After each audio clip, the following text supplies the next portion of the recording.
এই তৈল মর্দন করে হয়তো সাময়িকভাবে কিছু উপকার পাওয়া যায়, কিন্তু দেখবেন আখেরে আপনার ক্ষতিই হবে। এ ধরনের ফ্ল্যাটারিং বা তৈল মর্দন বাদ দিয়ে আপনাকে যেটা করতে হবে যদি চাকরিতে দ্রুত উন্নতি করতে চান,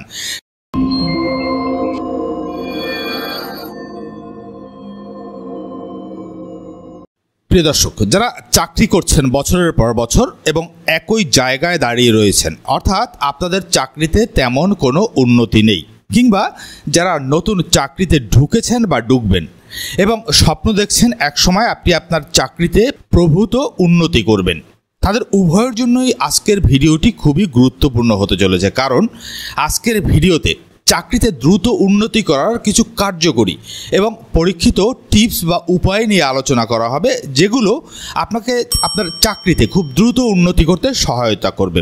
প্রিয় দর্শক, চাকরিতে দ্রুত উন্নতি করার 1 নাম্বার যে উপায় সেটি হলো ইনক্রিজ ইওর ভ্যালু। অর্থাৎ আপনি যে কোম্পানিতে বা যে স্থানে আপনি চাকরি করছেন সেখানে আপনার ভ্যালুকে ইনক্রিজ বা বৃদ্ধি করতে হবে। কেবলমাত্র তখনই আপনি চাকরিতে দ্রুত উন্নতি করতে পারবেন। দেখুন, আপনি যে কোম্পানিতে চাকরি করছেন সেই ধরুন আপনি 30,000 টাকা বেতন পাচ্ছেন, কিন্তু আরেকজন 50,000 টাকা বেতন পাচ্ছে, কেউ না কেউ 1 লাখ টাকা বেতন পাচ্ছে, কেউ না কেউ তার চেয়েও বেশি বেতন পাচ্ছে। কথা হচ্ছে এই যে বেতনের তারতম্য, এটি কেন হয়?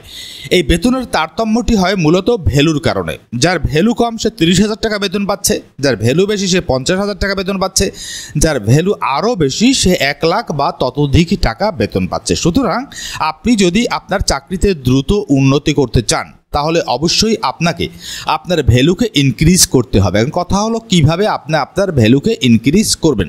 দেখুন, আপনি যে কোম্পানিতে চাকরি করছেন খেয়াল করে দেখবেন আপনি যে কাজটি করছেন তার পাশাপাশি আরও অনেকগুলো কাজ রয়েছে। তো আপনাকে যেটি করতে হবে সেটি হচ্ছে আপনার কাজের বাইরেও অন্যান্য স্কিল আপনাকে ডেভেলপ করতে হবে, যে স্কিলগুলো ওই কোম্পানির কাজে প্রয়োজন হয়। এভাবে ধীরে ধীরে বা বছরে যদি আপনি 1টি বা 2টি করে স্কিল ধীরে ধীরে ডেভেলপ করতে পারেন তাহলে দেখবেন একসময় আপনি অটোমেটিক্যালি আপনার ভ্যালু ওই কোম্পানিতে বেড়ে যাবে এবং এটি কর্তৃপক্ষের নজরে যাবে এবং আপনার চাকরিতে দ্রুত উন্নতি হবে। সুতরাং চাকরিতে যদি দ্রুত বেগে আপনি উন্নতি করতে চান তাহলে অবশ্যই আপনাকে আপনার ভ্যালুকে ইনক্রিজ করতে হবে, এর কোনো বিকল্প নেই। প্রিয় দর্শক, আপনারা যারা শেয়ার মার্কেটে নিরাপদে বিনিয়োগ কৌশল শিখতে চান কিংবা আপনাদের পুঁজিকে অক্ষুণ্ণ রেখে শেয়ার মার্কেটে বিনিয়োগ কৌশল শিখতে চান তাদের জন্য আমার কোর্স রয়েছে সেফ ইনভেস্টমেন্ট গাইডলাইন। তাছাড়াও শেয়ার মার্কেট এবং পার্সোনাল ফিনান্স সম্পর্কে আমার বিভিন্ন ধরনের সার্ভিস রয়েছে। প্রিয় দর্শক, যদি আপনাদের আমার এই সার্ভিসগুলো বা আমার পরামর্শের প্রয়োজন হয় তাহলে এই ভিডিওতে দেয়া অথবা ভিডিওর ডেসক্রিপশন বক্সে দেওয়া নাম্বারে আমাকে হোয়াটসঅ্যাপ করতে পারেন। চাকরিতে দ্রুত উন্নতি করতে চাইলে 2 নাম্বার যে উপায়টি আপনারা অবলম্বন করতে পারেন সেটি হলো work more than your salary. অর্থাৎ আপনি যে বেতন পান ওই কোম্পানিতে বা ওই প্রতিষ্ঠানে তার চেয়ে আপনাকে বেশি কাজ করতে হবে। দেখুন, আমাদের একটি স্বভাব কি, আমরা যদি 30,000 টাকা বেতন পাই তাহলে আমরা কাজ করি 20,000 টাকা। এটি করলে আপনাকে চলবে না, আপনার চাকরিতে কোনো দিনই উন্নতি হবে না। আপনাকে যেটি করতে হবে, আপনি যদি 30,000 টাকা বেতন পান আপনাকে কাজ করতে হবে 50,000 টাকা। এখানে আমি কাজের প্রতি সিরিয়াসনেস বুঝাচ্ছি, কারণ আপনি যদি আপনার উপর অর্পিত দায়িত্বের বাইরে গিয়েও আপনি কাজ করতে থাকেন এটি এক সময় না এক সময় আপনার কর্তৃপক্ষের নলেজে যাবে এবং ওই কর্তৃপক্ষ বাধ্য হবে এক সময় আপনাকে ভ্যালু দিতে, আপনাকে মূল্যায়িত করতে। আর যখন কর্তৃপক্ষ আপনাকে মূল্যায়িত করবে তখন অটোমেটিক্যালি আপনি চাকরিতে প্রমোশন পাবেন, আপনার চাকরিতে উন্নতি হবে, আপনার বেতন বাড়বে। প্রিয় দর্শক, চাকরিতে উন্নতি করার 3 নাম্বার যে উপায় সেটি হলো show your performance to your higher authority. অর্থাৎ আপনি যে কাজটি করছেন, এই যে কিছুক্ষণ আগে আমি বললাম যে আপনাকে অতিরিক্ত কাজ করতে হবে, দায়িত্ব নিয়ে কাজ করতে হবে। এখন কথা হলো এটি আপনাকে চুপচাপ করলে হবে না, কারণ দেখুন এটি হলো বিজ্ঞাপনের যুগ, যে যত বেশি বিজ্ঞাপন দিতে পারবে তার সফলতা তত দ্রুত আসবে। এখন আপনি একদিকে বাড়তি কাজ করে গেলেন, অতিরিক্ত কাজ করে গেলেন, কোম্পানির প্রতি অতিরিক্ত দায়িত্ব পালন করলেন, কিন্তু আপনার কর্তৃপক্ষ সেটি জানলো না। এটি করলে কিন্তু চলবে না। আপনাকে আপনার যে পারফরমেন্স সেটি অবশ্যই আপনার কর্তৃপক্ষের নলেজে কোনো না কোনোভাবে অবশ্যই আনতে হবে। প্রয়োজনে এজন্য কর্তৃপক্ষের সাথে আপনি কথা বলতে পারেন যে স্যার বা বস, আমি এই কাজ সম্পাদন করেছি। আপনি টাইম টু টাইম আপনি যে অতিরিক্ত কাজগুলো করছেন, অতিরিক্ত দায়িত্ব পালন করছেন, সেগুলো যে কোনো উপায়ে আপনি আপনার কর্তৃপক্ষর নলেজে দেবার চেষ্টা করুন। দেখুন, একটি কোম্পানির কর্তৃপক্ষ বা মালিক পক্ষ কি চায়, যারা তাদের জন্য কাজ করবে, দায়িত্ব নিয়ে কাজ করবে, তারা সবসময় এ ধরনের লোকের খোঁজে থাকে। কারণ এ ধরনের লোকই একটি কোম্পানির প্রাণ ভোমরা বা একটি কোম্পানিকে উন্নতির দিকে নিয়ে যায়। সুতরাং আপনাকেও চেষ্টা করতে হবে যে কর্তৃপক্ষকে বোঝানো যে আমিও হলাম ওই ধরনের লোক যে রেসপন্সিবিলিটি বা দায়িত্ব নিয়ে অতিরিক্ত কাজ সম্পাদন করতে পারি। সুতরাং অলওয়েজ আপনার পারফরমেন্সকে আপনার হায়ার অথরিটির নিকট প্রেজেন্ট করুন বা যে কোনোভাবে তাদের কানে বা নলেজে দেবার চেষ্টা করুন। প্রিয় দর্শক, চাকরিতে উন্নতি করার 4 নাম্বার যে কার্যকরী বা পরীক্ষিত পদ্ধতি সেটি হলো, অনেকেই আমরা কি করি, আমরা আমাদের হায়ার অথরিটি বা বসকে ফ্ল্যাটারিং করার চেষ্টা করি। বাংলায় যেটিকে বলা হয় তৈল মর্দন করার চেষ্টা করি। এই তৈল মর্দন করে হয়তো সাময়িকভাবে কিছু উপকার পাওয়া যায়, কিন্তু দেখবেন আখেরে আপনার ক্ষতি হবে। এ ধরনের ফ্ল্যাটারিং বা তৈল মর্দন বাদ দিয়ে আপনাকে যেটা করতে হবে যদি চাকরিতে দ্রুত উন্নতি করতে চান, সেটা হলো আপনার হায়ার অথরিটি বা আপনার ইমিডিয়েট যে বস যারা আছেন তাদের কাজের যে প্রেশার, যা স্ট্রেস, সেটিকে আপনি কমিয়ে ফেলুন। কিভাবে?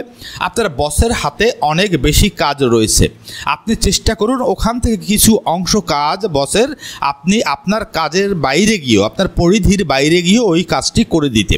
এতে হবে কি, বস ধীরে ধীরে তাকে স্ট্রেস ফ্রি মনে করবে এবং আপনার উপর ধীরে ধীরে নির্ভরশীল হওয়া শুরু করবে বা আপনার উপর আস্থা স্থাপন করা শুরু করবে যে এই লোকটি কাজের লোক, এই লোকটি আমারও অনেক কাজ করে দিচ্ছে, এর উপর যে কোনো দায়িত্ব দিলে এ তা পালন করতে পারবে। দেখুন, যখন অনেস্টলি আপনি আপনার বসের চোখে একজন আস্থাশীল মানুষ হয়ে উঠবেন, তখন আপনার উন্নতি কেউ ঠেকাতে পারবে না। তখন অটোমেটিক্যালি এক সময় না এক সময় আপনার অবশ্যই উন্নতি হবে। সুতরাং বসের ফ্ল্যাটারিং বাদ দিয়ে বসের স্ট্রেস কমে এ ধরনের কাজ করুন, তাতে আপনি বসের আরও বেশি ক্লোজ হবেন, আরও বেশি দৃষ্টিতে পড়বেন এবং আপনার চাকরির উন্নতি হবে।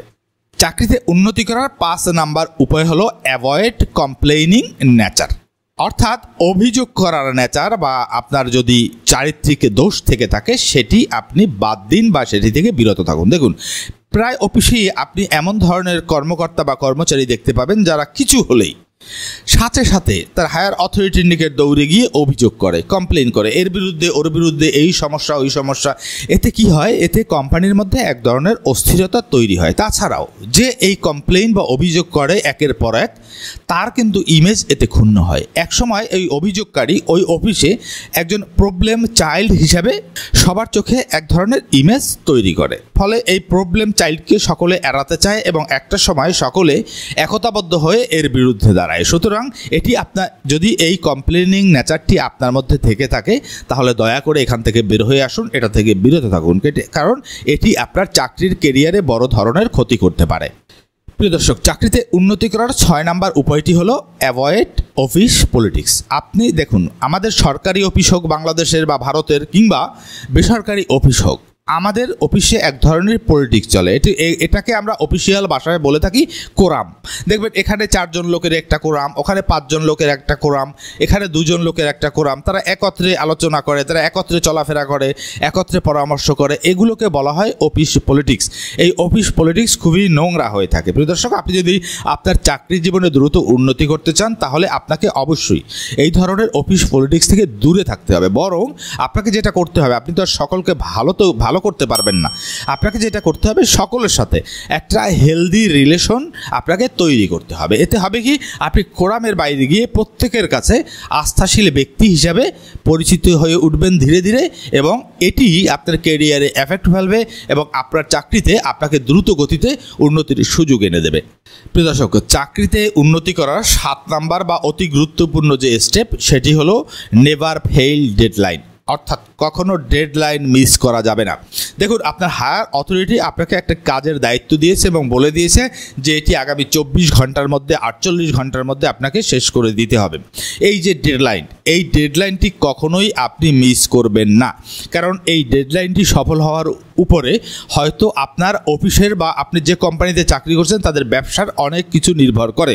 সুতরাং আপনাকে সিরিয়াস হতে হবে। যখনই আপনাকে ডেডলাইন দেওয়া হবে আপনি কখনোই ডেডলাইন মিস করবেন না। ডেডলাইন যদি মিস করেন তাহলে কোম্পানির হায়ার অথরিটি আপনার উপর থেকে আস্থা হারাবে, আর এটি আপনার কেরিয়ারে নেগেটিভ এফেক্ট ফেলবে। কিন্তু পক্ষান্তরে আপনি যদি ডেডলাইনটি সফলভাবে সমাধান করে দেন বা সফলভাবে নিষ্পন্ন করে দেন এবং একের পর এক যদি আপনি ডেডলাইন সফলভাবে সম্পন্ন করতে থাকেন, তাহলে হায়ার অথরিটির বা কর্তৃপক্ষের আপনার উপর এক ধরনের আস্থা তৈরি হবে, যে আস্থা আপনার কেরিয়ার তৈরি করতে, আপনাকে আপনার কেরিয়ারের ডেভেলপমেন্টে নিয়ে আসতে অনেকটাই উপকারী হবে এবং আপনাকে আপনার চাকরিতে দ্রুত বেগে উন্নতি করতে সহায়তা করবে। সুতরাং যদি চাকরিতে আপনি দ্রুত উন্নতি করতে চান তাহলে কখনোই আপনি আপনার ডেডলাইন মিস করবেন না।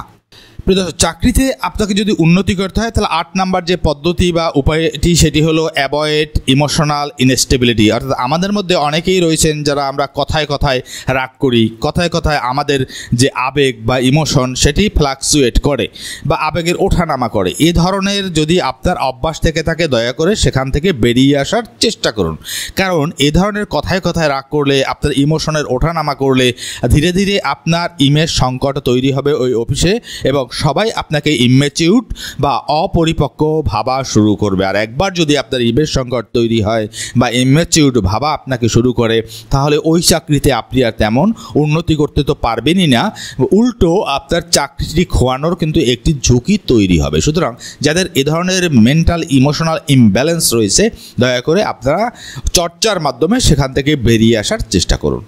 প্রিয় দর্শক, চাকরিতে দ্রুত উন্নতি করার 9 নাম্বার বা সর্বশেষ যে পদ্ধতি সেটি হলো ফলো অফিস এথিক্স। অর্থাৎ আপনার অফিসের কিছু নর্ম রয়েছে, প্রতিটি অফিসের একটা আলাদা আলাদা ভাইব রয়েছে।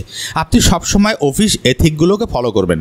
টাইম টু টাইম অফিসে আসার চেষ্টা করবেন, আবার টাইম টু টাইম অফিস ছাড়ার চেষ্টা করবেন। টাইমের পরে কখনো অফিসে আসবেন না কিংবা টাইমের আগে কখনো অফিস ত্যাগ করবেন না, কারণ এটি আপনার ইমেজ সংকট তৈরি করবে এবং আপনার ক্যারিয়ারকে অবশ্যই ক্ষতিগ্রস্ত করবে। তাছাড়াও আরেকটি কাজ আমরা বা বদভ্যাস বলতে পারি আমরা অনেকেই করে থাকি, সেটা হলো অফিসিয়াল কাজকর্ম বাদ দিয়ে ফাঁকে ফাঁকে মাঝে মাঝে বা কন্টিনিউয়াসলি আমরা সোশ্যাল মিডিয়ায় ফেসবুক, হোয়াটসঅ্যাপ, টুইটার বা ইনস্টাগ্রাম, টিকটক এগুলোতে আমরা বুঁদ হয়ে থাকার চেষ্টা করি। দেখুন, এগুলো যদি আপনি করতে থাকেন কোনো না কোনোভাবে এক সময় না এক সময় এগুলো আপনার হায়ার অথরিটির নলেজে যাবে এবং তারা আপনার সম্পর্কে এক ধরনের নেগেটিভ ধারণা পোষণ করা শুরু করবে। কারণ কি, দেখুন, একটি কোম্পানি বা একটা কর্তৃপক্ষ আপনাকে অবশ্যই সেখানে টাকা দিয়ে আপনাকে চাকরি দিয়েছে, আপনাকে ওখানে বসিয়েছে, বিনিময়ে তারা আপনার কাছ থেকে সিরিয়াসভাবে কাজ চায়, এ কারণেই কিন্তু আপনাকে বসিয়েছে। কিন্তু আপনি সেটি বাদ দিয়ে যদি আপনি পার্সোনালি